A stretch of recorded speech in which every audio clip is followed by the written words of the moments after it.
Hello, everybody.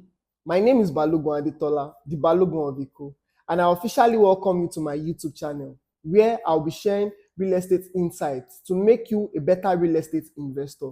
And before we proceed, I would like for you to like this video, share, and subscribe to my YouTube channel. You might never come across me again, and that is you missing out on a lot.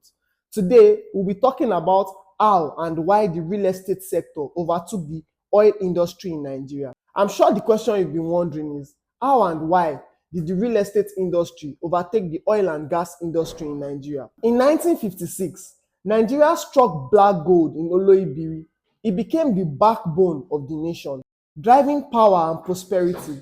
But fast forward to 2024, Nigerian population is booming, 220 million strong, growing at 2.6% annually, with a housing deficit of 28 million units and the need for 700,000 homes each year.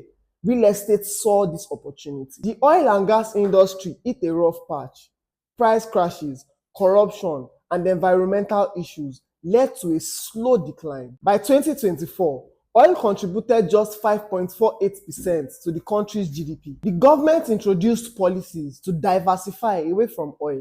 Housing funds, tax breaks, mortgage reforms gave real estate a major boost. Protect startups made buying and selling of properties quicker and more transparent, unlocking new investment opportunities. By 2025, Nigeria real estate market is projected to hit 2.61 trillion, with residential properties alone making up to 2.25 trillion. By 2029, 3.41 trillion.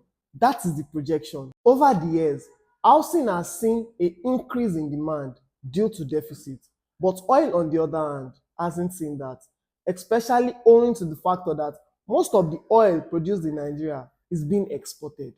Èmi ni Balogun of Eko, Oshamo, Ekula Awao.